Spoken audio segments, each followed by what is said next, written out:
Socktober, y'all! Okay, so let's get this started. I'm going to put my cast on bonnet on using the 64 stitch, and I'm going to do a pretty basic sock, no ribbing, just straight up hung hem, short row heel. Obviously, they're all short row heels. Well, I guess, yeah, that would be weird if it wasn't considered a short row heel. Yeah, so we're going to do a little bit different though, because I'm going to add this crazy pop of color on the inside of the folded hem. So I'm going to do 20 row hem, so it'll be 40 rows total, 20 after it is hung. So let's get this going. Hang your buckle onto your bonnet, hang your weights. I'm going to use some waste yarn here. I'm going to use white because it will contrast with the color I'm going to use.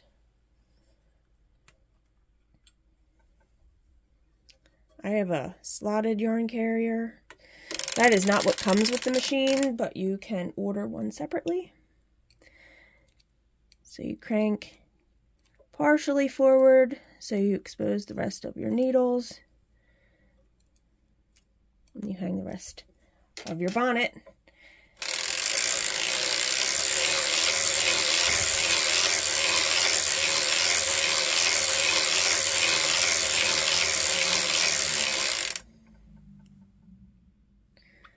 All right. There's one more rotation here. Start and stop on the same needle. That's the 64th needle, and I'm going to start on needle 1, but I'm going to put in a ripcord, which makes it easier to take the project off of your waste yarn.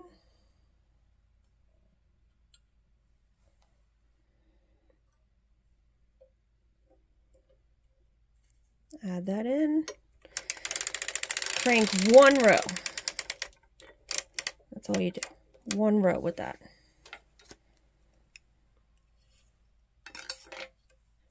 Tuck that in.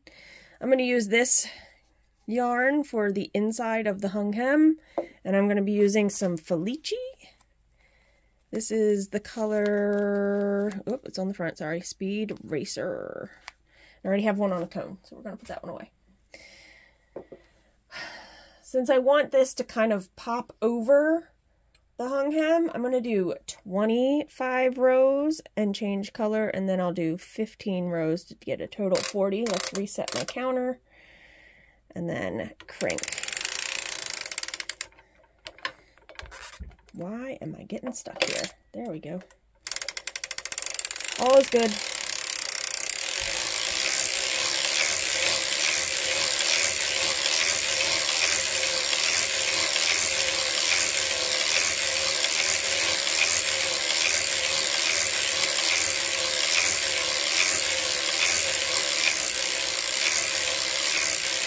Alright, so I'm almost there. I did 25. Let me lift you up just a little bit. I feel like the camera's just down too far. There, that's better. So I'm going to do a kind of a faux Russian join. I'm going to cut my yarn to join my new color. Make a loop. I have a video on how to do this, a separate video. And then you make a loop and you catch that tail, and then you're going to add in your new color. All right, so let's add this in. Catch it in my loop here, make a long enough tail so it doesn't slip out. Okay, crank to 40 and then we'll hang.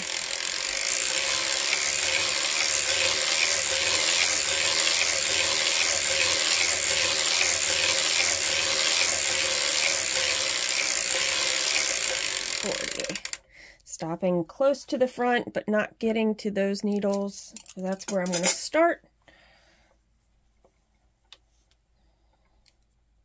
Just thought these would be kind of fun with a pop of color peeking out, so I can see where my first stitch is based on the end of my yarn, and it's going to get hung on that first needle. You go all the way around, making sure when you fold this in on itself, these don't pop off the needles. That can happen. It's happened. All right, get a nice fold there. Oh, I like this end of the tool better. It's your preference. Everybody has their way of doing it, so don't get caught up in specifics. If something works for you, that's not what's being shown in the video, do what works for you. Don't force yourself to do what's being shown.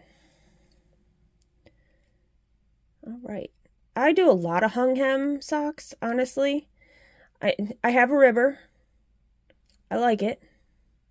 It can be fiddly sometimes. I mean, it's set pretty good. I have mine set pretty well, timing wise.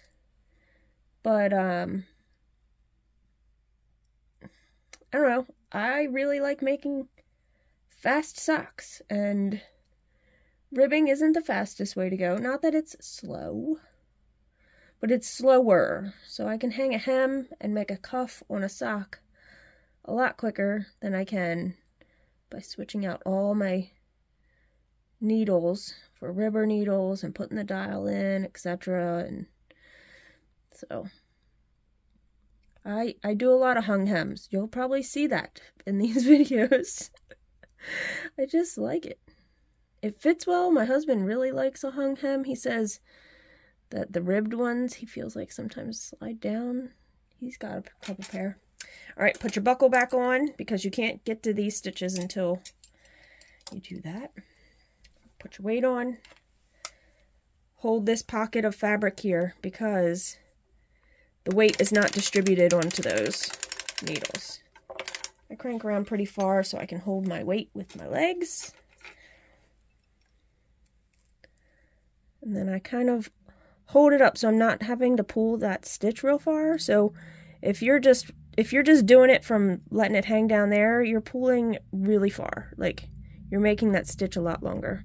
So what I like to do is hold the fabric close to the cylinder's edge. I feel like I'm not having to pull that stitch as far. And not that that's a bad thing. I just feel like I get in the way over here from the video.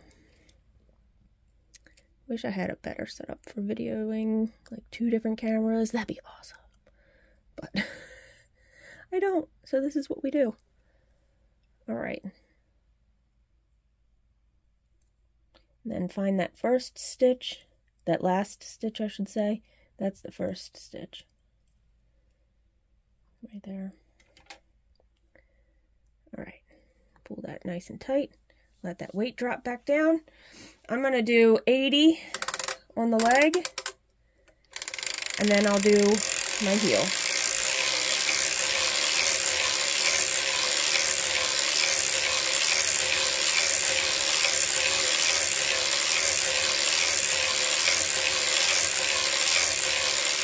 I lied, I'm going to do less than that. I want to do an 80 foot, so I want the leg to also be 80. So 80 minus 20 of the hung hems. I'm going to do 60.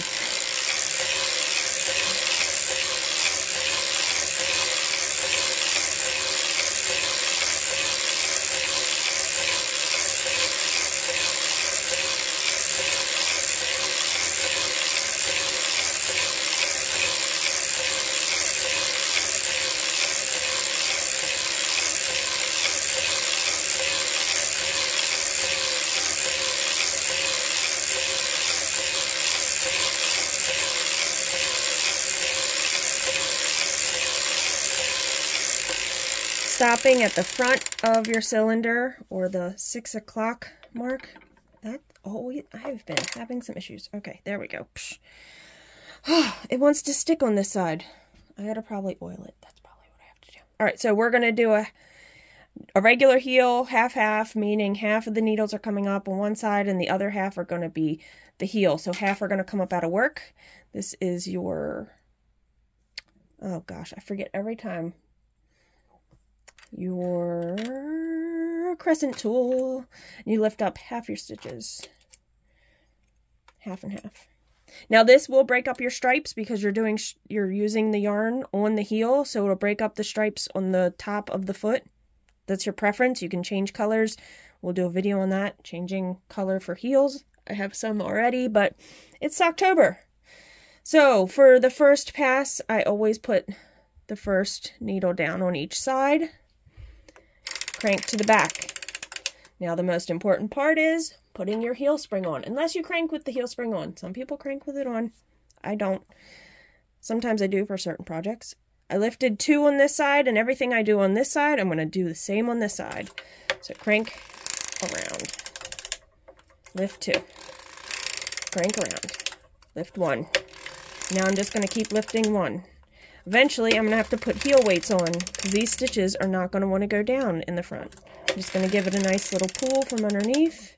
See how those aren't going down? We're going to put some heel weights on the next pass. All right. So, before I put my heel weights on, I'm going to put my heel weights on before I maneuver or manipulate the needles for the decreases. Because I might forget that I already lifted one. Let's not do that. So, your heel weights, these are the weight for the Erlbacher. It's like a fork top. You want them always under your live stitches. All right. So we did that. Now we lift 1 and we keep moving. Now I'm going to go to this purple mark here, and that'll be the last stitch that I lift. Last needle that I lift out of work.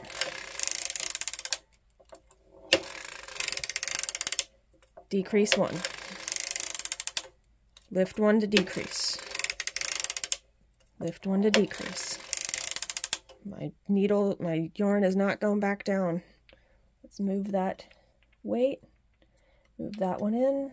Move this one up and in also. All right. Increase or decrease by lifting 1. Decrease by lifting 1. Decrease by lifting 1.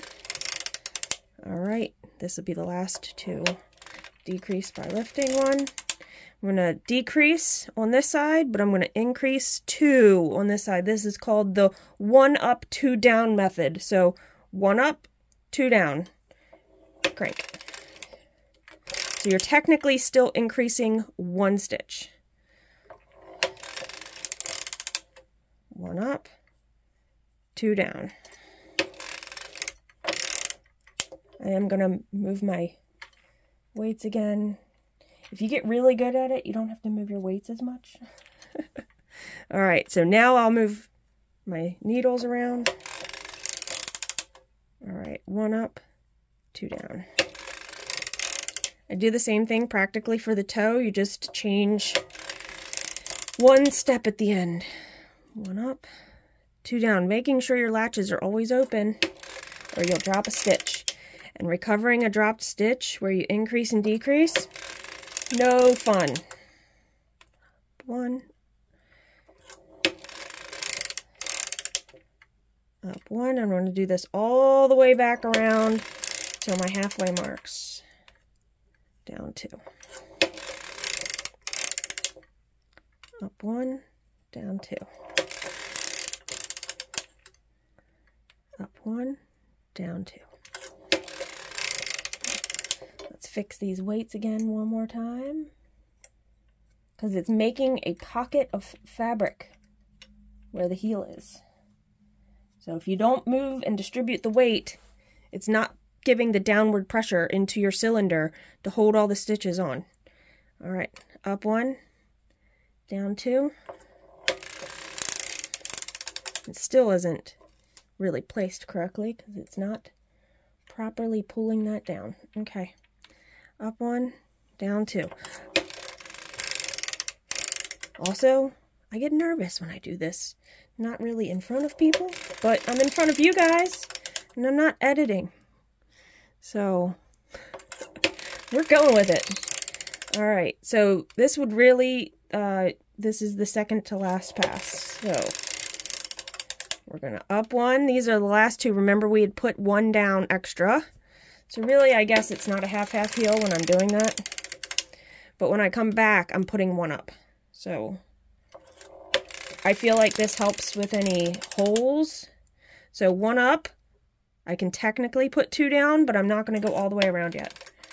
So back to the front. I'm going to put all my needles down. All my latches are open. Ensuring all my latches are open, I should say. All right. All of them are open. I'm going to do one pass, and then I'm going to take that heel spring off. All right. I'm going to take the heel spring off now. Now, you have to remember, when you take that heel spring off, you're releasing like a little bit of pressure. So you don't want this to get too slack, or you could possibly miss stitches. But I'm going to reset my counter because I need to go to 80. And I already did one pass. So I'm going to just hold this a little bit tight because it was tight when we were using the heel spring. And then let it go. Crank to 80.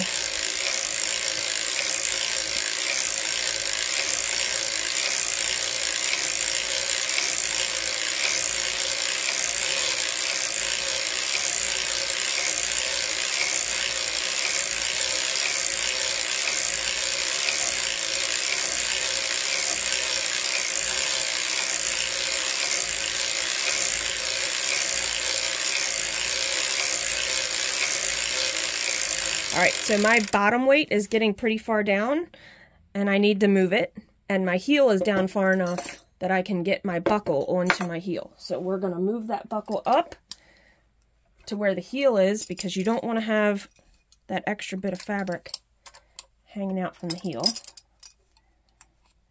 Put your buckle back on. Now I'm not putting those weights back on, not until we do the toe. Alright, continue what I said to 80? Yes. All right.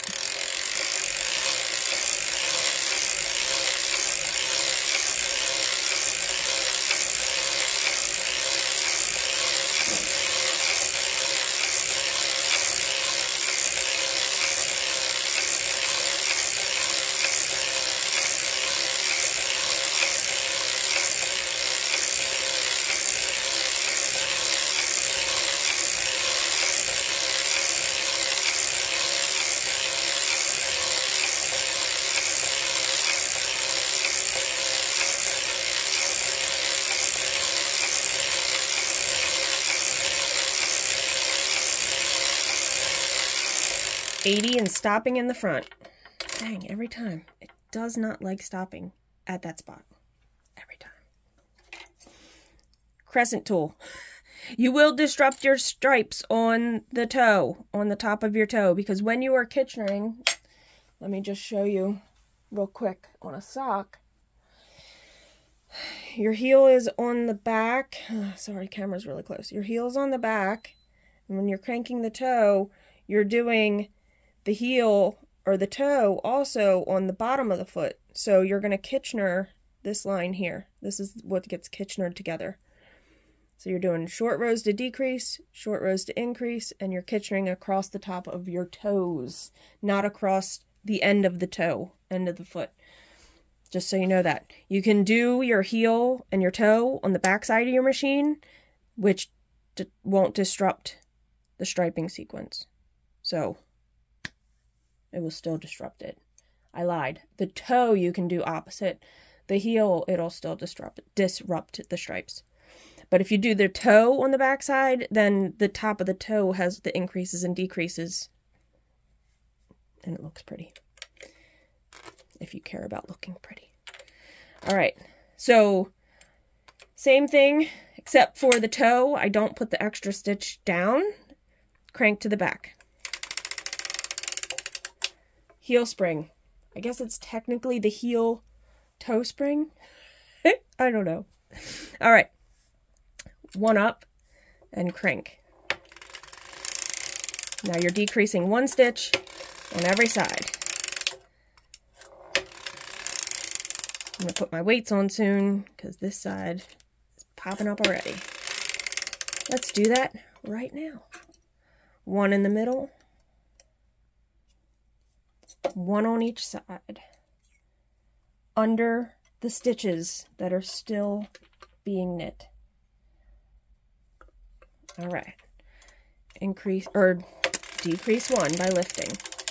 Lift one, decrease. A lot of people use the tool to do this. You can put holes in your fingers. I'm a rebel.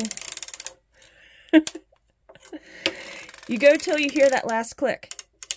See? That last click. If you don't hear that last click, you didn't knit all your stitches yet. Alright, let's move these weights again. Move, move, and move. Lift one to decrease. Lift one, decrease. Lift one, decrease. I'm going to the same stopping point. You don't have to. That is preference that you can make on your machine. Just going to give it a little tug on that front weight since I'm so close.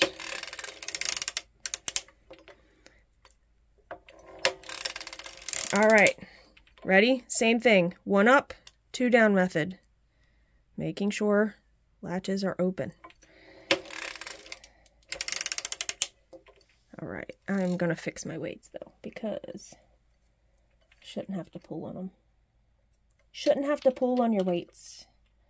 If it's set right, there's other types of weights that you can use. There's like a V-hook. They call it like the sweet spot, or you can find the sweet spot with it. See, I still don't have them quite right. That's okay. We're gonna roll with it.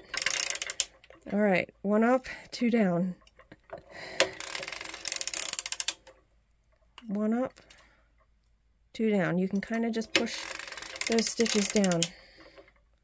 One up, two down. I mean, you technically want it to be right. I'm going to fix them. All right, let's fix that. Let's fix that. Fix this one here. All right. Yarns on this side, one up, two down. And it still isn't going down. Hey, this is what you get. It's all about learning. All about learning. All right, one up, two down. I'm not going to hold on to it. See if I got it any better. Nope, not much better. One up, two down. Still not better. We're just going to push them down with the thumb right there. Now you do want it to be right. You want it to go down onto the bed of your cylinder. Or else when you go to do your last pass with the toe and the weight isn't distributed right, stuff can fall off. Alright, I'm going to fix it again. Let's try it again. Kind of like, I'm not rushing, but I feel like I'm rushing a little bit on this, so that could be why I'm just not getting it quite in the right spot. That's better. One up, two down. All right, one up, we're getting close. Two down. All right, one up, not two down. Yes, two down. This is the last two down. Okay, that's your half mark. All right, now on this side, you're not doing anything. You don't want to lift one and increase or decrease a stitch there. You want it to be 50-50. So when you are Kitchenering, you have half the needles to half the stitches and half the stitches to Kitchener evenly. So nothing on this side, two down on this side. That gives me the equal 32 stitches. Okay, crank around. Now while you're in the back here, you're going to cut your yarn. You need to cut a tail long enough to Kitchener. What I do is I cut where it is on the cone pretty much, because it's plenty to Kitchener from. Maybe give yourself a little extra. It's totally up to you. Okay. This can be the tricky part. This was the tricky part for me when I was learning. Take it completely out. See, this is now the yarn. This is the last stitch. This is the yarn you're going to use to Kitchener your toe. Tuck it in your machine. Contrast yarn so you can see what you're doing. So we're going to pick pink. That should be a pretty good color. All right, and you can get waste yarn from Erlbacher, CMS Supplies, lots of places. Now what I do is I tuck it in there. You're going to bring your carrier almost to where it starts knitting, but not quite. You're going to put your yarn in, okay? Now, I put my heel spring back on, but you can't just put the heel spring back on, because if I do that, watch, it's going to pull that yarn out. See how it's going to pull it? Pull the tail out. So, I hold it before I let it go. Okay? Now, it's hard to see. Sorry, the light's kind of like... Is that better? Maybe a little bit? Okay. You're going to crank slowly. Slow to the front. Okay. You caught them, right? Now, all your needles down, because you're going to go back in the round again. All your latches down. Okay. Slow. Don't crank this super fast, because you want to make sure you get all these stitches that are in the corners, okay? And look, it's rising there. Just a little bit. Okay.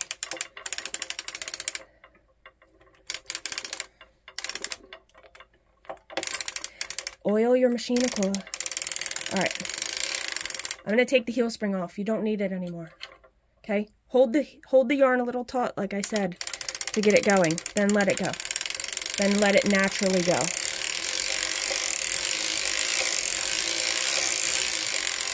I reuse my little balls. See this guy? He's just down on the floor, flopping around. This is why the cats aren't allowed in here. They would chase it around. Okay. Got maybe 2 more of those rounds I can do. Alright. I like to stop at that same spot because I know that's where I'm it doesn't really matter actually, but I like stopping there. That's just my preference. I'll say that probably in every video. Put your yarn in. You have all this weight on. Hold your weight. Don't smash a toe.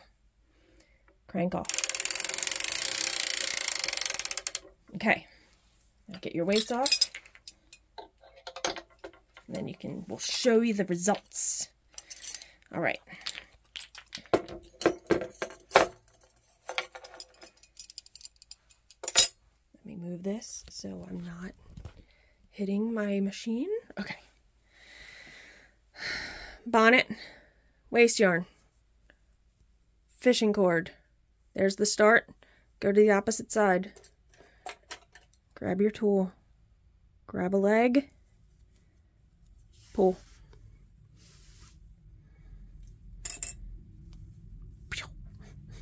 It's my favorite. All right. That looked a little weird, sorry. All right, so it's got this crazy fun pop at the top. Focus. There we go. It's a pretty wide hem. I like it. I like it like that. Then you have leg, heel. See how it disrupted the front? That's okay. I'm okay with that. And then we can move down. It's a pretty long foot. It's for a person with big feet. And you're going to close up that toe. It kind of looks like a Muppet mouth. I love it. I think it's funny. But there's where you'll Kitchener it. There's a good video that I learned from that I'll probably try to post in every one of these videos so you can see it. I also was requested by somebody. Here, let me get a block. Well, do you guys need to see it on a blocker? Let's get a blocker. Real quick. All right. Just to give you an idea, this is the blocker for the feet of the person. Oh, this one's actually a little long. Did my gauge change? I don't think so. This is normally what I use for Felici. It's a little bit long, but once this toe gets closed up, it won't be as bad. Wash dry. Awesome. All right. I love that. I think that's so fun.